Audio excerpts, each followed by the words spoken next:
Shalom. खुदा के मीठे और मधुर नाम में सबको शालोम करते हैं।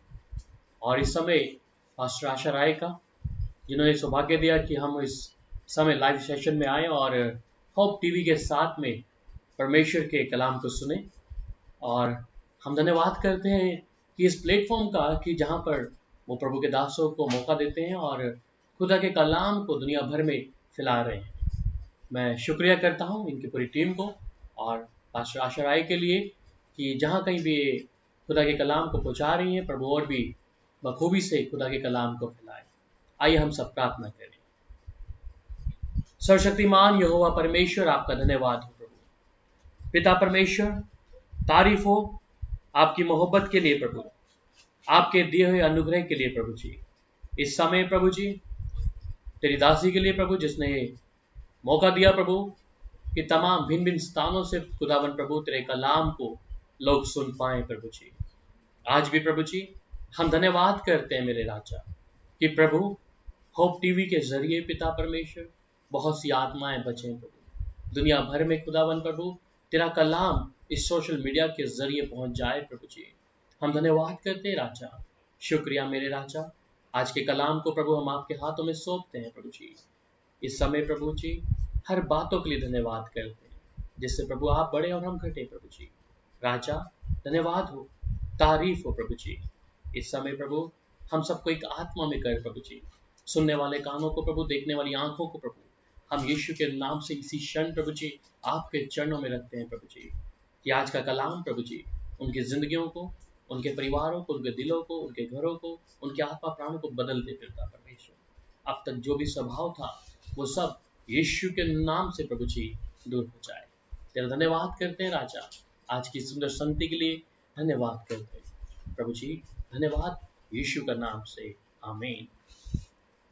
खुदा का धन्यवाद करते हैं। मैं पास्टर राहुल और इंडिया से, और खुदा ने वसीला दिया कि आज मैं खुदा के कलाम को आपके बीच में लेके आऊं और खुदा के इस सच्चे कलाम को जो परमेश्वर मुझे और आपको दिया है दुनिया भर तक हम लोग पहुंचाएं। आइए हम खुदा के कलाम में जाएंगे और आज जो हम विषय है खुदा के कलाम को देखेंगे कि हम नया जन्म पाए हुए व्यक्ति हैं और हम परमेश्वर की जब हजूरी में हैं, परमेश्वर के साथ में हैं, तो हमारा स्वभाव क्या है। और आज एक मसीह तौर पर, विश्वासी तौर पर हमें जानना बहुत आवश्यक है कि मेरा जीवन में नया जन्म है कैसा। इसलिए मेरे अजीजों, हम जब प्रभु के सामने हैं, प्रभु के चरणों में हैं, इसलिए हम चाहते हैं कि खुदा के कलाम से हम लोग देखेंगे। और जब हम खुदा के कलाम को पढ़ते हैं और उसका 2 कुरिन्थियों और 5 अध्याय और उसकी 21 आयत को पढ़ते हैं, तो वहां कहता है कि जो पाप से अज्ञात था उसी को उसने हमारे लिए पाप ठहराया कि हम उसमें होकर परमेश्वर की धार्मिकता बन जाएं। और ये एक नए जन्म पाए हुए व्यक्ति के लिए बहुत ही जरूरी है कि हम उस परमेश्वर के साथ में, उस यहोवा के साथ में नया जन्म कैसा पाया है और नया जन्म पाने के साथ साथ मेरा स्वभाव कैसा है। यहाँ पर कहता है कि जो पाप से अज्ञात था वो उसने हमारे पापों के लिए हमको क्या किया, धार्मिकता बना दिया। और धार्मिकता बनाने के वसीले से क्या है कि हम धर्मी बन गए हैं। आज बहुत से मसीह लोग हैं, विश्वासी लोग हैं कि जिन्हें परमेश्वर के विषय में मालूम ही नहीं है कि मैं धर्मी बनाया गया हूं। क्या धर्मी बनाने के साथ साथ जब मेरा नया जन्म हुआ तो मैं नए जन्म के अभाव के विषय में क्या बताऊं। मैं कैसे परिवार से आता हूं जहां पर मैं मसीह में पैदा हुआ, एक ईसाई धर्म में, परंतु खुदा के साथ में मेरा कोई संबंध नहीं था और मैं उस परमेश्वर से, जो जीव था, परमेश्वर से बहुत दूर था। इसलिए कलाम कहता है कि जो पाप से अज्ञात था उसी को उसने हमारे लिए पाप ठहराया कि हम में वो होकर परमेश्वर की धार्मिकता बन जाए। और ये सौभाग्य कि परमेश्वर ने मुझे और आपको धर्मी बनाया है। इसलिए विश्वासी रूप में मैं और आप कौन हैं, विश्वास के जीवन में हम किस प्रकार अपनी जड़ को पकड़े हैं, वहां पर जब कलाम में और भी आप आगे जाते हैं तो वहां पर पहला पत्रस 1 अध्याय और उसके 18 आयत से लेकर 19, और इस कलाम को जब पढ़ते हैं, पहला पत्रस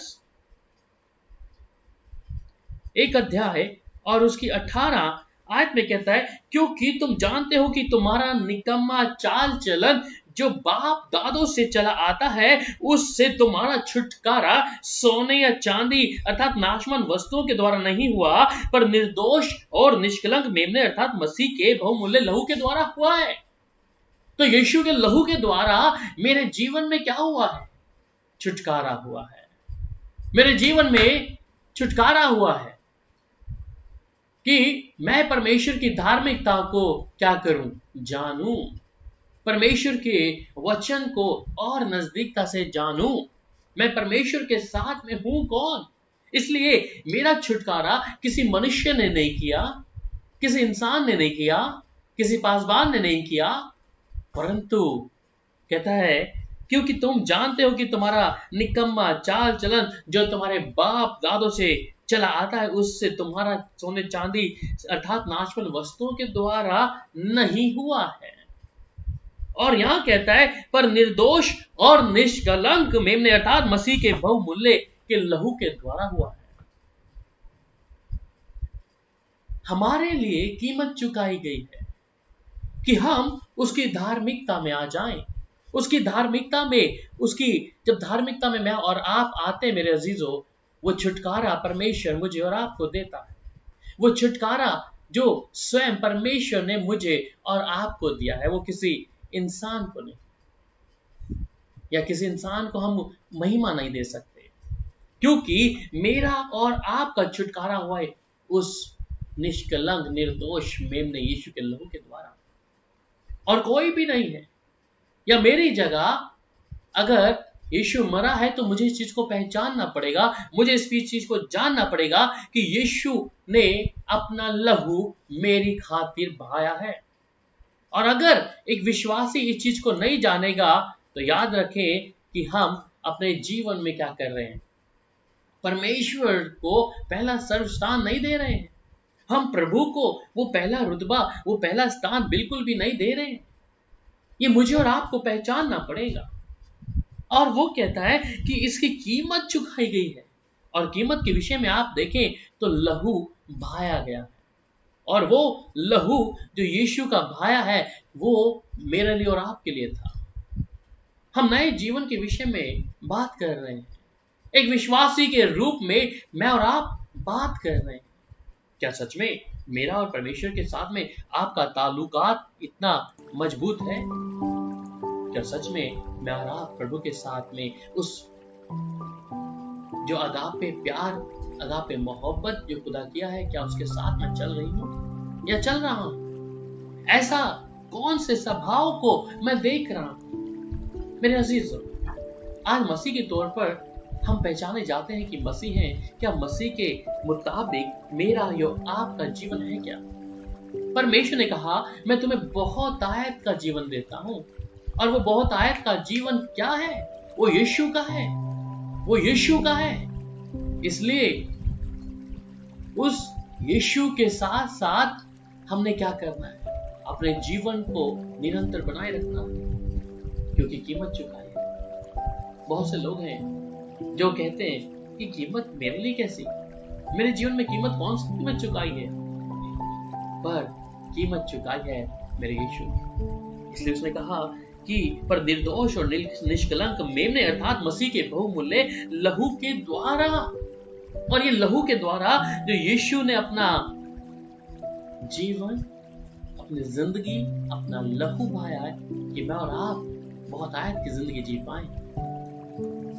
क्या मेरे लिए यीशु का मरना व्यर्थ है? क्या इस चीज को मैं हल्के में ले सकता हूं? बाइबल में और उदाहरण आते हैं जहां पे कुलुसियों की पत्री और 1 अध्याय और उसकी 13 आयत में कहता है कि परमेश्वर ने जब हमने परमेश्वर में नया जन्म पाया तो उसने हमें शैतान के राज्य से बाहर निकाला है। और इसको जो पढ़ते हैं कुलुसियों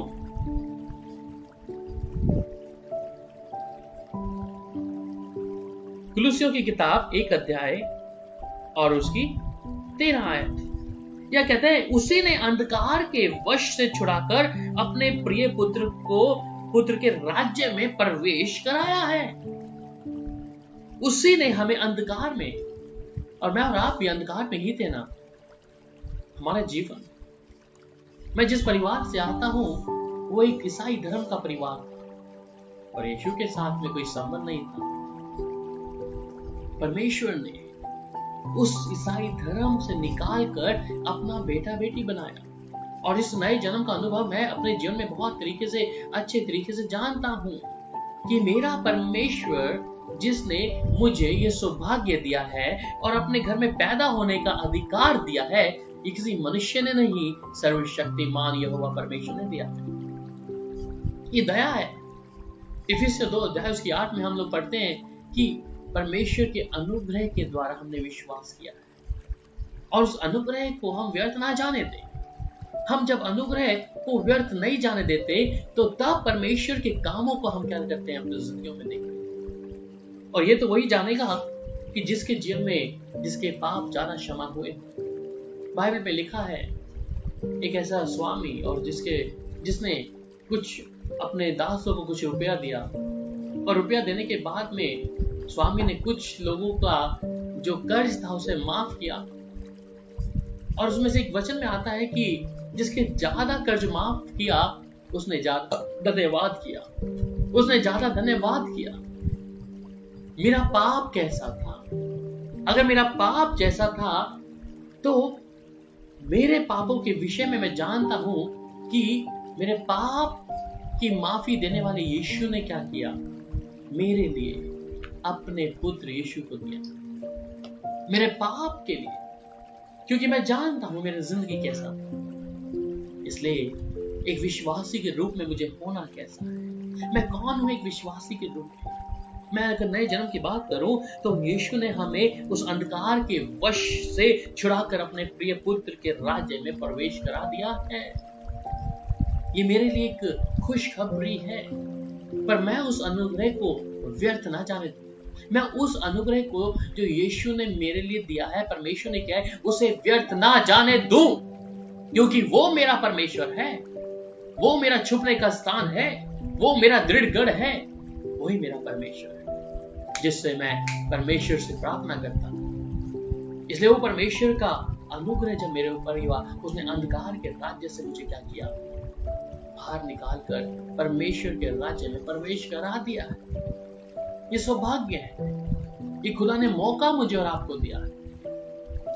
इसलिए मेरे अजीजों, इस नए जन्म के अनुभव के विषय में बात करें तो इफिसियों 1 अध्याय और उसकी 7 आयत में क्या कहता है।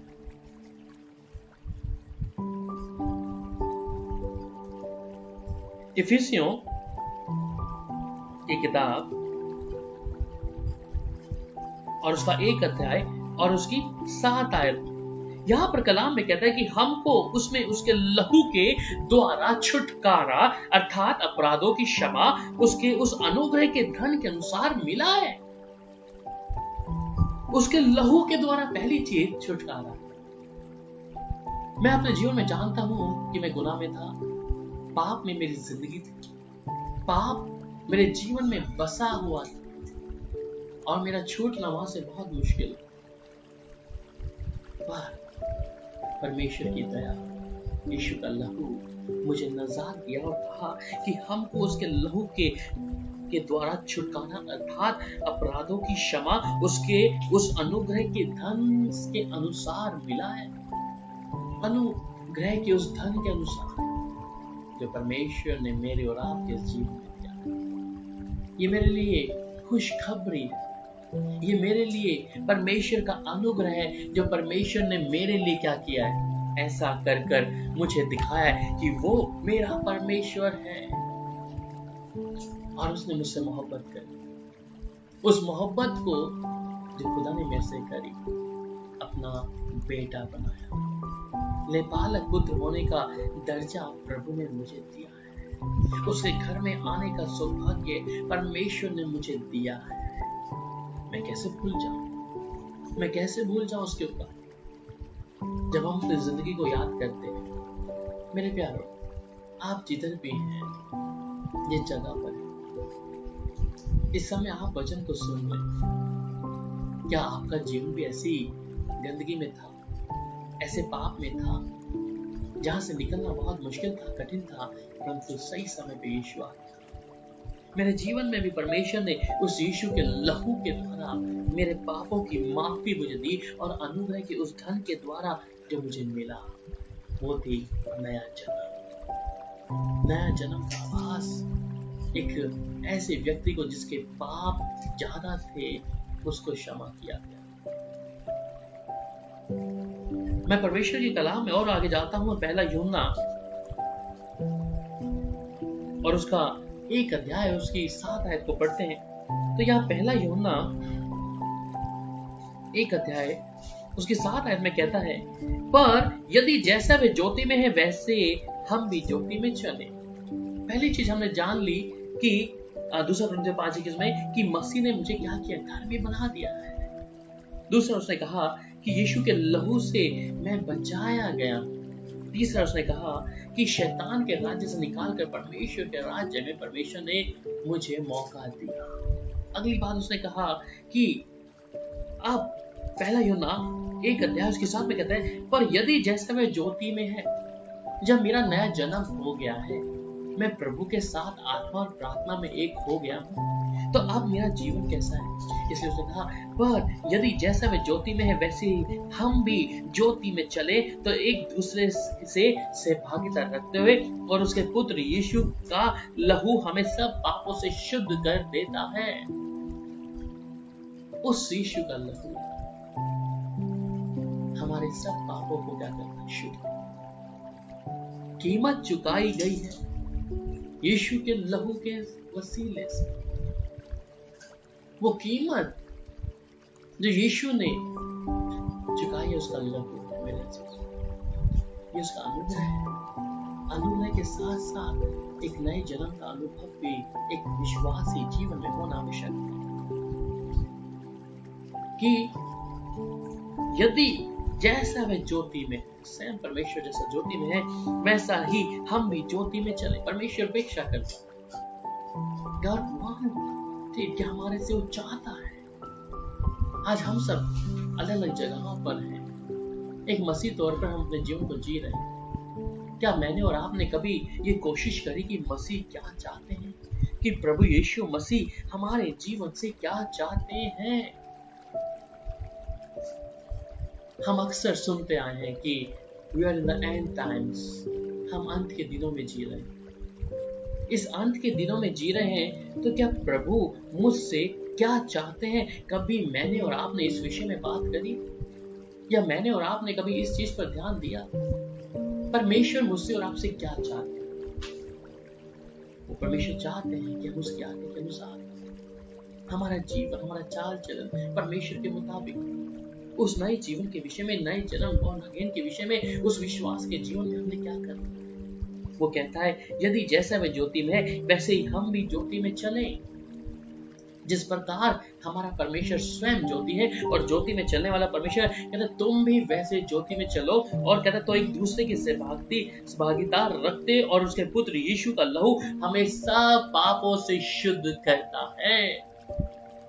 हमारे पाप, यशायाह नबी में कहता है कि तुम्हारे पाप अगर लाल रंग के हैं तो वो हिम के समान श्वेत कर देगा, हिम के समान श्वेत कर देगा। मेरे प्यार, परमेश्वर चाहता है कि उसके बेटा बेटी सब बन सके। आज बहुत लोग हैं जिस बात का दावा करते हैं कि हम मसीह हैं।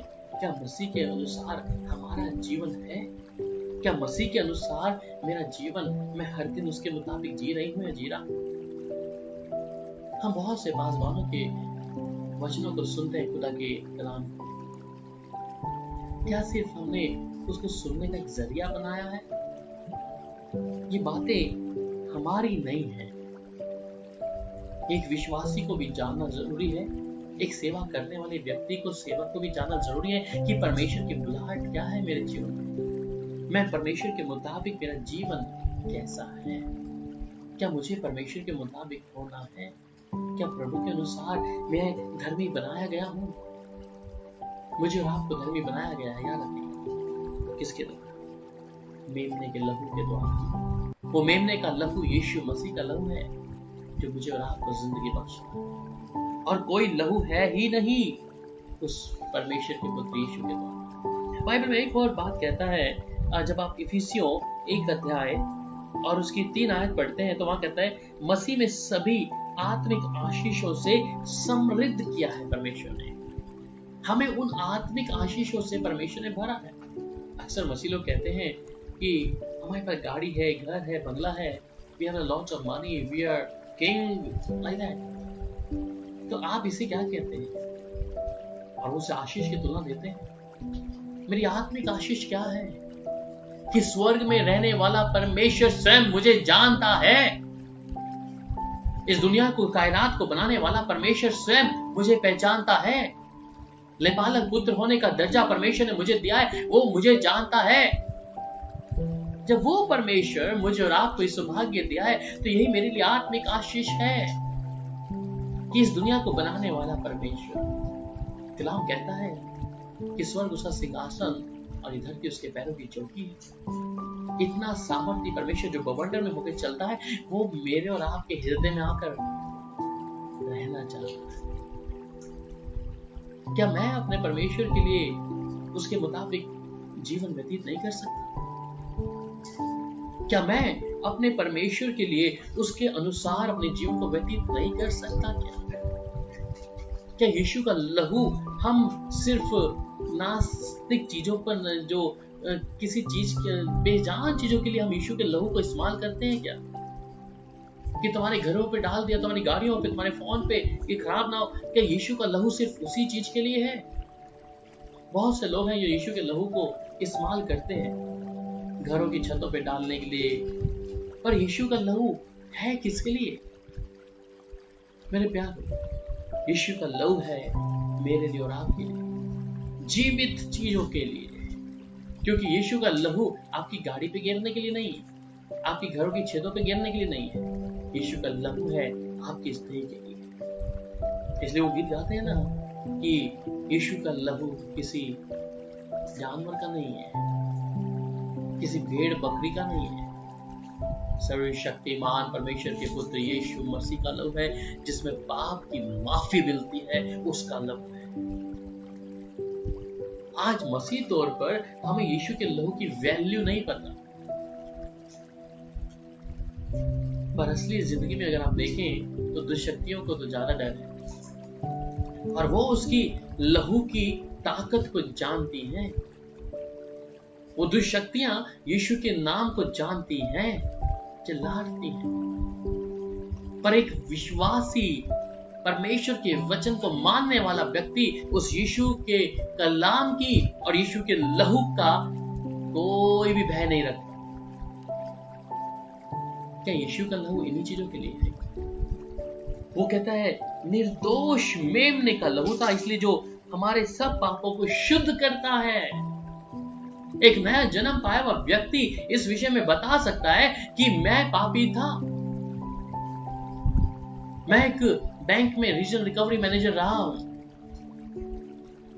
और 2014 में परमेश्वर ने मुझे संपूर्ण तरीके से उस नौकरी से निकाला है। 2011 में परमेश्वर ने मुझसे बात किया कि तू मेरी सेवा करेगा, तुझे मैं अपने लिए इस्तेमाल करूंगा। और 2014 में मैंने अपनी एक नौकरी से रिजाइन दे दिया। मेरा जिंदगी उस समय वर्स्ट थी। ऐसा कोई जगह, स्थान जिसको मैंने छोड़ा नहीं, जहां पर मैं ना गया हूं। मेरे लिए बड़ा मुश्किल था कि मैं अपनी जिंदगी में से कैसे इन चीजों को छोड़ पाऊं, पर यीशु का लहू मेरे लिए काफी था। यीशु का लहू मेरे उस पाप के लिए काफी था। यीशु का लहू मेरी उस गंदगी जो मेरे अंदर थी उससे छुटकारा देने के लिए काफी था। मेरे प्यार, यीशु के लहू की कीमत मुझे और आपको जाननी पड़ेगी। एक नए जन्म का अनुभव मुझे जानना पड़ेगा। सिर्फ नाम के पीछे मसीह लगाने से मसीह नहीं हो गए। मसीह is a messiah, is anointing one. पर आज हम मसीह तौर पे मसीह के मुताबिक जीवन व्यतीत नहीं कर रहे। हमारे नामों के पीछे मसीह है, पर हमारे काम मसीह के मुताबिक हरगिज़ नहीं है। क्यों? क्योंकि हम सिर्फ एक नामधारी मसीह बनकर रह गए। नए जन्म का अनुभव मेरे और पास नहीं है। ऐसा ही है। पर जब आत्मा में काम होता है, जब यीशु का लहू हमारे देह पर आता है और यीशु जिसने मेरे लिए और आपके लिए कीमत चुकाई है, तब हमें पाप के उस विषय में मालूम होता है कि किस गंदगी में मैं था, किस पाप में मैं था। और ये नया जन्म पाया हुआ व्यक्ति बता सकता है, जिसके अधिक पाप थे, जिसके अधिक पाप को माफी दी गई। वो व्यक्ति जान सकता है, वो व्यक्ति पहचान सकता है कि मेरी जिंदगी कैसी गंदगी में थी, कैसा मेरा स्वभाव था। मेरे प्यार, ये चीज हमें जानना जरूरी है। बाइबल में एक और वचन पढ़ते हैं कि हमें पवित्र बुलाहट से परमेश्वर ने बुलाया। वहां पर आप 2 तीमुथियुस और उसका 1 अध्याय और उसकी 9 आयत को जब पढ़ते हैं, 2 तीमुथियुस और उसकी 1 अध्याय और उसकी 9 आयत में कहता है, जिसने हमारा उद्धार किया और पवित्र बुलाहट से बुलाया, और यह हमारे कामों के अनुसार नहीं पर अपनी मनसा और उस अनुग्रह के अनुसार है जो मसीह यीशु में सनातन से हम पर हुआ है। ये क्या कह रहा है कि जिसने हमारा उद्धार किया और पवित्र बुलाहट से बुलाया है, जिसने मेरे जीवन पर उद्धार दिया है और जिसने मुझे पवित्र बुलाहट से बुलाया। मेरा जीवन क्या था? हम सबके पास बहुत सारी गवाहियां हो कि किस गंदगी में हम लोग जी रहे हैं, परंतु सही समय पे यीशु मसीह आ गया। उसने कहा कि जिसने हमारा उद्धार किया और पवित्र बुलाहट से बुलाया है, और ये हमारे कामों के अनुसार नहीं, जिस पर हम पहले पढ़ चुके हैं, हमारे कामों के अनुसार नहीं है, पर अपनी मनसा और उस अनुग्रह के अनुसार है जो मसीह यीशु में सनातन से हम पर हुआ है। हमारे धर्म के काम जो है उसके सामने मैले चित्रों के समान। हमारे धर्म के काम मैले चित्रों के समान। हम जितनी धर्म के काम कर लें, पर अगर परमेश्वर के मुताबिक नहीं है तो सब कुछ व्यर्थ है मेरे अजीजों। इसलिए उसने कहा कि जिसने हमारा उद्धार किया है और अपनी पवित्र बुलाहट से मुझे और आपको बुलाया है। एक नया जन्म पाया हुआ व्यक्ति इस विषय में जान सकता है, प्रभु ने मुझे पवित्र बुलाहट से बुलाया, और वो पवित्र बुलाहट और कोई नहीं, स्वयं परमेश्वर का पुत्र यीशु मसीह के द्वारा है। और वो स्वयं प्रभु यीशु मसीह के लहू के वसीले से मुझे जिंदगी मिल गई है। मेरे जीवन में परमेश्वर ने वो अनुग्रह किया है। ये पवित्र बुलाहट नहीं तो और क्या है? ये पवित्र बुलाहट नहीं तो और क्या है? ऐसी कौन सी खूबी है मेरे अंदर और आपके अंदर कि आसमान स्वर्ग का मालिक परमेश्वर आकर मुझे नाम लेकर बुला रहा है। आप इस चीज का एक बार अपने जहन में सोचें, क्या ऐसी कोई खासियत आपके अंदर है? या नया जन्म और बपतिस्मा लेने के बाद भी क्या ऐसी कोई खासियत है आपके अंदर जो परमेश्वर आपसे मोहब्बत कर रहा है? हनोक के विषय में हम लोग सब जानते हैं कि हनोक 360 साल तक परमेश्वर के साथ चला, और 360 साल चलते चलते परमेश्वर ने उसे कहा कि हनोक, मेरा तेरे बिना मन नहीं लगता, और परमेश्वर ने उसे जीवित उठाया। बाइबल में दाऊद के विषय में परमेश्वर कहता है कि मेरे मन के अनुसार मुझे ये मिल गया है व्यक्ति। या दोनों बातों को ध्यान दें, हनोक के विषय में और दाऊद के विषय में।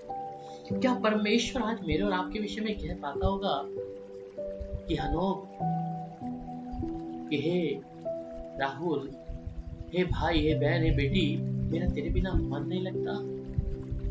अगर ये बात परमेश्वर आपसे कहे तो आपके मन में खुशी होगी, प्रभु तूने मुझे इस योग्य समझा। या परमेश्वर यूं कहे जिस प्रकार दाऊद को कहा कि मेरा तेरे बिना मन नहीं लगता, या मुझे मेरे मन के अनुसार मुझे ये व्यक्ति मिल गया। क्या परमेश्वर मेरे और आपके विषय में कह सकता है? आप में से बहुत लोगों को कहेंगे कि हम इस लायक नहीं है भाई, हम इस लायक नहीं है कि जिस प्रकार हनोक परमेश्वर के साथ 100% चल रहा था, दाऊद परमेश्वर चल रहा था, हम इस लायक नहीं। आज भी परमेश्वर आवाज लगा रहा है, आज भी परमेश्वर बुला रहा है कि मेरी बेटी, मेरे बेटे मेरे पास आ जा। क्या आप आज उस पाप से छुटकारा नहीं चाहते कि एक समय आए और परमेश्वर जब आपके पास में हो और वो कहे कि मेरी प्रिय बेटी, तो मेरे मन के अनुसार है, मेरे प्रिय बेटे तो मेरे मन के अनुसार है, मुझे तू मिल गया है, या तेरे बिना मेरा मन नहीं लगता। क्या चाहता है परमेश्वर, ये जानना पड़ेगा, ये चीज जाननी पड़ेगी। आज परमेश्वर बुला रहा है नाम ले लेकर। मैं अपने गुनाहों को जब देखता हूँ, जिंदगी को, मेरा एक एक पाप जब मैं अपने सामने देखता हूँ, मैं सोचता हूँ मैं परमेश्वर के कलाम को अपने हाथ में लेने लायक भी नहीं समझता। गंदगी थी मेरे जीवन, पाप भरा हुआ, परमेश्वर का दुश्मन। परमेश्वर ने कहा मेरे प्रिय पुत्र, मैंने तुझे लेपालक पुत्र होने का दर्जा दिया है, अपना बेटा बेटी होने का सौभाग्य दिया है। और उस परमेश्वर ने कहने लगाया, ये अनुभव मेरे पास में है कि नया जन्म मैंने पाया है। जिस पाप को मैं करता आया था उससे मुझे अभी नफरत है, क्योंकि उसने कहा कि जो स्वयं ज्योति है वो ये चाहता है कि तुम भी ज्योति में चलो। मेरा परमेश्वर और आपका परमेश्वर आज वो चाह रहा है कि आप उस परमेश्वर के घर में एक उसके बेटा बेटी बनकर जिए, उसके बेटा बेटी बनकर रहें। ये सौभाग्य है परमेश्वर के घर में पैदा होने का। इस चीज को वही पहचान सकता है जो आत्मा पाया। आज मुंह से बहुत लोग कहते हैं कि हम आत्मा पाए हुए लोग हैं। कलाम हमें बताता है कि सब लोग परमेश्वर के लोग नहीं होंगे, सब लोग परमेश्वर के लोग नहीं होंगे। वो थोड़े ही लोग होंगे जो सकरे मार्ग को लेंगे, वो बहुत कम लोग होंगे जो उस सकरे मार्ग को पसंद करेंगे। वो सब प्रभु के लोग नहीं होंगे। मेरी और आपकी गिनती कहाँ पर है? मैं कहाँ पर स्टैंड करता हूँ? मेरा स्वभाव क्या परमेश्वर के मुताबिक है? क्या मैं परमेश्वर की आज्ञाओं को मानता हूँ? बाइबल में और भी वचन जब देखते हैं तो वहां पर कहता है, यूहन्ना 5:24 में वहां कहता है, मृत्यु में से होकर हमने जीवन पाया है। इसको हम पढ़ लेंगे। यूहन्ना की किताब उसकी 5 अध्याय और उसकी 24 आयत। यूहन्ना 5 और उसकी 24 मैं आपके सामने पढ़ने जा रहा हूं। और ये क्या कहता है, मैं तुमसे सच सच कहता हूं, जो मेरा वचन सुनकर मेरे भेजने वाले की प्रतीति करता है, अनंत जीवन उसका है, और उस पर दंड की आज्ञा नहीं होती, परंतु वह मृत्यु से भी पार होकर जीवन में प्रवेश कर चुका है। हालेलुया। जो मेरे भेजने वाले के वचन को सुनकर उससे प्रतीति करता, मैं तुमसे सच कहता हूं, जो मेरे भेजने वाले की वचन को सुनकर उसकी प्रतीति करता है, कहता है अनंत जीवन उसका है, अनंत जीवन उसका। जिसने परमेश्वर के पुत्र पर विश्वास किया, उसके कलाम को सुनकर उसके साथ जीवन व्यतीत किया, आज परमेश्वर बुला रहा है मेरी प्रिय बहन। इसलिए वो कहता है कि उस पर दंड की आज्ञा नहीं, परंतु वह मृत्यु से पार होकर जीवन में प्रवेश कर चुका है। जिसने उस पर विश्वास कर लिया, उसको अपने जीवन का उद्धारकर्ता का रूप में स्वीकार कर लिया, सच में परमेश्वर, अनुग्रह करने वाला परमेश्वर आज मेरे लिए और आपके लिए ये मौका दे रहा है। आज मेरे लिए और आपके लिए सौभाग्य कि हम परमेश्वर के वचन पर ईमान ले आए, जिसने मुझे नए जन्म का होने का अनुभव किया है, उसके घर में पैदा होने का सौभाग्य दिया है। ये परमेश्वर नहीं तो और कौन है जो मुझे कहता है कि तू मेरा प्रिय पुत्र है। यीशु के बारे में जब पढ़ते हैं वहां पे कहता है कि वहां पे इब्रानियों 5:8 में जो पुत्र होते भी क्या हुआ, दुख उठाते उठाते परमेश्वर की अपने पिता की आज्ञा को मान रहा। हमारे जीवन में भी दुख हो सकता है, हमारे जीवन में तकलीफ हो सकती है। क्या हम परमेश्वर को छोड़ दें या परमेश्वर को फिर से थाम लें? कलाम कहता है कि तुम मेरे बिना कुछ भी नहीं कर सकते। और मेरे अजीजों, ये सच्चाई है कि हम परमेश्वर के बिना कुछ भी नहीं कर सकते। उस सर्वशक्तिमान परमेश्वर के बिना हम कुछ भी नहीं कर सकते। इसलिए आप जहाँ पर भी हैं, कहीं पर भी हैं, इस दुनिया के किसी भी कोने में आप बैठे हैं, बस 2 सवाल मैं आपसे कहूँगा, पूछिए, क्या मैं परमेश्वर के मुताबिक हूँ? क्या मैं उसकी आज्ञाओं को मान रहा हूँ? यूहन्ना 14:15 में कहता है, अगर तुम मुझसे मोहब्बत करते हो तो मेरी आज्ञाओं को मानो। क्या मैं 100% फल अपने जीवन से परमेश्वर के मुताबिक दे रहा हूँ? मुझे परमेश्वर के अनुसार अपने जीवन को जीना है। अगर आज आप इस चीज को सोच रहे हैं और उसके वचन को स्वीकार करते हैं कि मेरे अंदर नया जन्म का अनुभव है, मैं परमेश्वर को पा चुका हूँ, पर आपका संबंध अगर परमेश्वर से टूट गया तो संबंध को फिर से बना लें, वो बाहें खोल के आपका और मेरा इंतजार। हालेलुया। एक गीत गाएंगे हम परमेश्वर के लिए। तेरे लहू की शहादत है ये, नया जन्म दिलाया हमें। तेरे लहू की शहादत है ये, नया जन्म दिलाया हमें। तेरे लहू की इनायत है ये, अंबर पे बिठाया हमें। पापों से, बोझों से, लानत से, रोगों से, पापों से, बोझों से, लानत से, रोगों से, लहू से छुड़ाया हमें। तेरे लहू की शहादत है ये, नया जन्म दिलाया हमें। तेरे लहू की इनायत है ये, अंबर पे बिठाया हमें। इस लहू में खुदा की वफा, माफी का, शिफा का मसा। इस लहू में खुदा की वफा, माफी का, शिफा का मसा। माफी का, शिफा का मसा। तेरे लहू की इनायत है ये, यहोवा मिलाया हमें।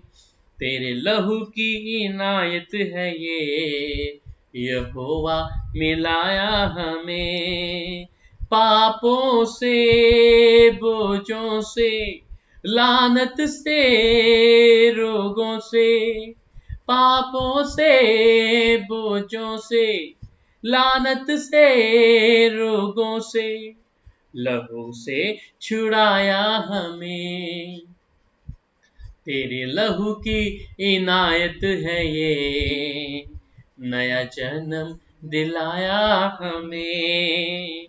तेरे लहू की शहादत है ये, अंबर पे बिठाया हमें। लहू तेरा यीशु जब बहा, नया अहदे वफा बंध गया। लहू तेरा यीशु जब बहा, नया अहदे वफा बंध गया। नया अहदे वफा बंध गया। तेरे लहू की कयादत है ये, जीना मरना सिखाया हमें। तेरे लहू की कयादत है ये, जीना मरना सिखाया हमें। पापों से, बोझों से, लानत से, रोगों से, लहू ने छुड़ाया हमें। तेरे लहू की शहादत है ये, नया जन्म दिलाया हमें। तेरे लहू की इनायत है ये, अंबर पे बिठाया हमें। इस लहू में धुले जो बशर, वही जाने है इसकी कदर। इस लहू में धुले जो बशर, वही जाने है इसकी कदर, वही जाने है इसकी कदर। तेरे लहू की वकालत है ये, पवित्र बनाया हमें। तेरे लहू की वकालत है ये, पवित्र बनाया हमें। पापों से, बोझों से, लानत से, रोगों से, पापों से, बोझों से, लानत से, रोगों से, लहू से छुड़ाया हमें। तेरे लहू की शहादत है ये, नया जन्म दिलाया हमें। तेरे लहू की इनायत है ये, अंबर पे बिठाया हमें। प्यारे खुदावन सर्वशक्तिमान यहोवा परमेश्वर, आपके लहू की शहादत है प्रभु, ये नया जन्म हमें दिया है प्रभु जी। हम आपके चरणों में हैं प्रभु। इस समय को प्रभु हम आपका धन्यवाद करते हैं प्रभु जी। आपके लहू के वसीले से प्रभु हमें जिंदगी मिली है, पाप की माफी मिली है प्रभु जी। हम पर दया करने के लिए आपका धन्यवाद करते हैं कि आपके लहू का वसीला प्रभु हमारी जिंदगियों को बदला है प्रभु जी। पिता, आज का कलाम प्रभु जहां तेरे बेटा बेटियां इस दुनिया भर में प्रभु आज सुन रहे हैं प्रभु, उनके दिलो दिमाग में प्रभु का कलाम प्रभु इसी समय छप जाए प्रभु। और खुदावन प्रभु तेरा कलाम प्रभु उनको छुटकारा दे। तेरा धन्यवाद करते हैं प्रभु जी। अपने लोगों को स्वतंत्र करें प्रभु, तेरे वचन को जाने, तेरे वचन पर ईमान लाए, तेरे वचन के अनुसार जीवन को व्यतीत करें प्रभु। इनके परिवार के लिए प्रभु इस समय कोई भी शारीरिक दुर्बलता, बीमारी, रोगों को देखता है तो यीशु का लहू काफी है। यीशु का लहू मेरे लिए, आपके लिए काफी है। इसी क्षण पवित्र आत्मा की सामर्थ प्रभु जी इनके परिवार और घरों में प्रभु जी कार्य करे प्रभु जी। हर एक देखने वाली आंखों को मैं यीशु के नाम से प्रभु, हर सुनने वाले कानों को मैं यीशु के नाम से, कि पवित्र आत्मा की सामर्थ के अनुसार प्रभु तेरे लोग स्वतंत्र हो जाए। हर एक कोर्ट केस, हर एक बीमारी, रोग, निराशा इनके जीवन से दूर जाए प्रभु जी। और तेरे लोग प्रभु सच्चाई से, वफादारी से, ईमानदार से तेरे साथ वफादार हो जाए प्रभु, तेरे वचन के मुताबिक हो जाए प्रभु। मैं धन्यवाद करता हूँ यहोवा परमेश्वर। पिता, हमारा इकट्ठा होना, आज की संगति प्रभु हम सब के लिए आशीष का कारण ठहरे प्रभु जी। मैं धन्यवाद करता हूँ यहोवा परमेश्वर कि आप हमारे प्रभु हैं, आप हमारी चट्टान और किला है प्रभु। आपकी तारीफ हो प्रभु। आज प्रभु जी तेरे लोगों को एक बार फिर से तेरे लोगों में छुपा कर प्रभु चाहता हूँ सब लोग आत्मा में परिपूर्ण हो जाए। रेबी तेरी विशोंगो रूबा लहतीनी मसीखे रेबे रक तेरी विशेधी रुबंद नमा सीखा ला रा बाबा ओ रामाती ले बेतीनी मसुको लो रामातिया विखे तेरे या रुमानी मसीखे रेबी तेरी मसुको रे आला रा rakadini masiti rubana namasiha la baba awakhandala isheti rubana namasike rebe rebotuni masukha namatiri bi shikhire be dena baba allah handini me shanda luba nimaturi be sheke ribe tini masukha baba। इसी समय उन हड्डियों को हम हुक्म देते हैं यीशु के नाम से जो बिस्तर पे पड़ी हुई है प्रभु जी। रेबेतीनी मासिखा, उनका शरीर इसी समय बिस्तर से चिपक गया है। मैं तुझे हुक्म देता हूँ यीशु के नाम से खड़े हो जाए इसी समय।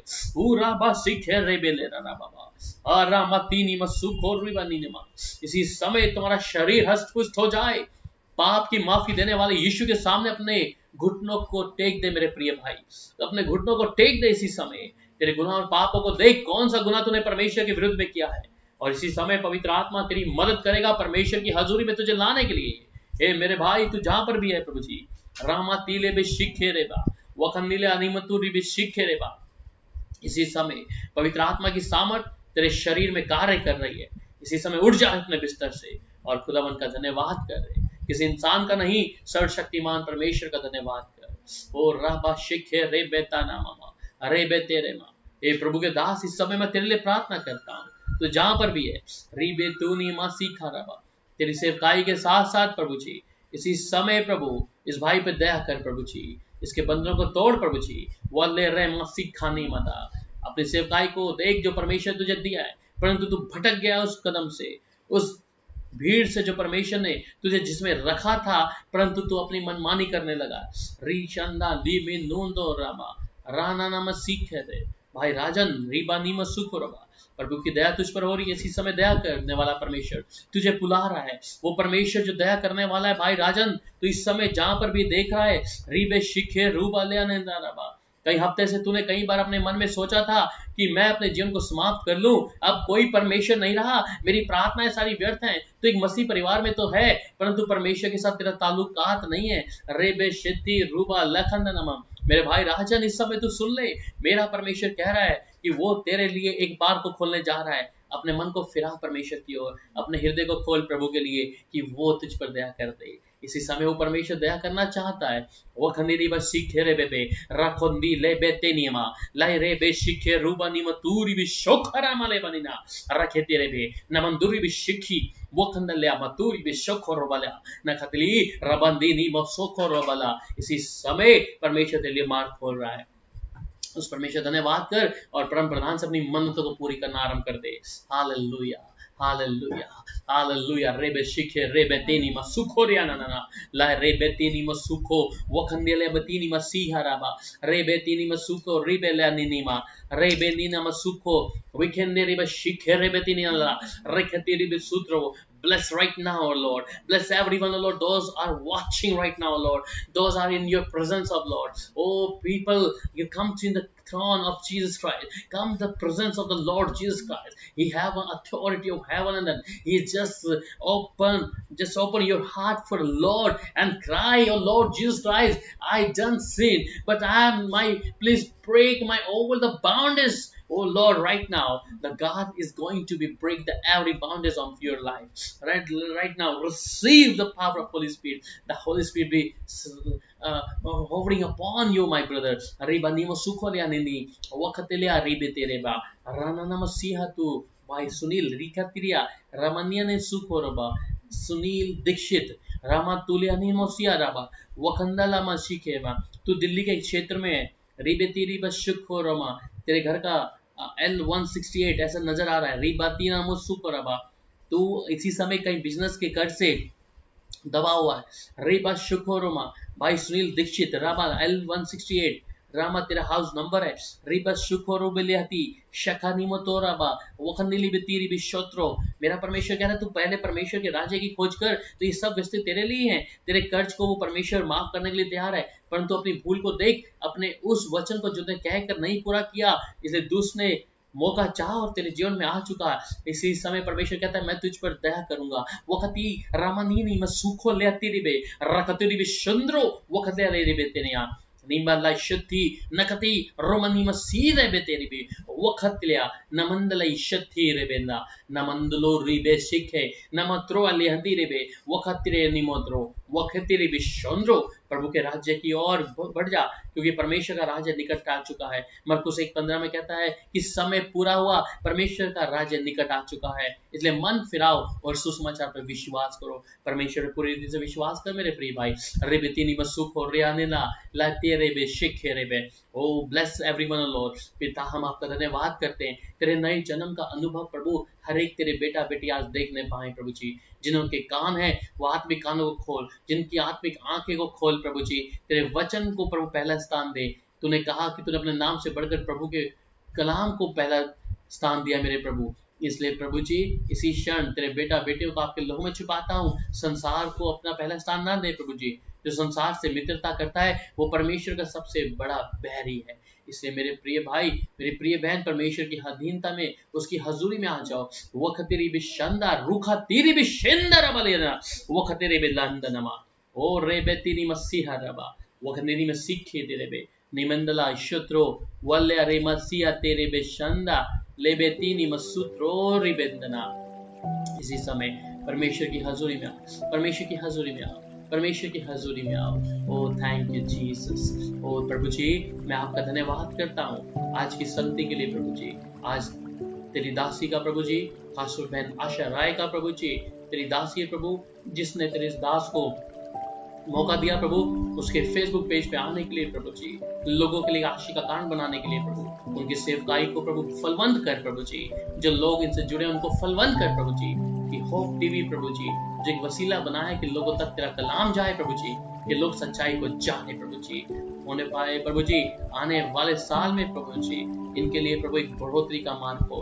मैं बहन के परिवार को, उनके बच्चों को प्रभु, उनके पति को प्रभु जी तेरे लहू में छुपाता हूँ प्रभु जी, उनके सेवकाई को, उस छोटे बच्चे को जिनके परिवार में बहन आशा राय के प्रभु जी, बहन के जीवन में प्रभु अद्भुत कर प्रभु, अपने परिवार को देखती प्रभु तेरी सेवा भी कर रही है प्रभु जी, फलवंत तौर पे मेरी बहन तू बढ़ेगी। इस मार्च के महीने में प्रभु तेरे जीवन में अद्भुत करता जाएगा, समेटनी मुश्किल हो जाएंगी वो परमेश्वर की आत्मिक आशीष है जो खुदा अपने स्वर्ग से तुझे देने जा रहा है। ओ धन्यवाद प्रभु जी, प्रभु धन्यवाद प्रभु, हम सबको प्रभु तूने ये मौका दिया कि आज सबको तेरी संगति में बैठने के लिए, तेरी हजूरी में आने के लिए शुक्रिया प्रभु, यीशु के सामर्थी नाम से आमीन। सबको शालोम। मैं पास्टर राहुल एक बार फिर से आप सब देखने वालों को और जिन्होंने खुदा के कलाम को सुना है, जिन्होंने परमेश्वर को पहला दर्जा दिया है अपने जीवन में आने के लिए, इसलिए अपने जीवन में एक चीज याद रखें कि पहला दर्जा परमेश्वर को दें, प्रभु को दें, जो उसका है वो उसको दें, और प्रभु की वो बेहतरीन जो बरकतें खुदा ने अपने लोगों के लिए रखी हैं वो आपके परिवारों पर, घरों पे आप देखेंगे इन दिनों में, और बहुत आय से देखेंगे मेरे अजीजों कि परमेश्वर भला है, वो अच्छा है। प्रभु आपको और भी बरकत आशीष दे। सबको शालोम।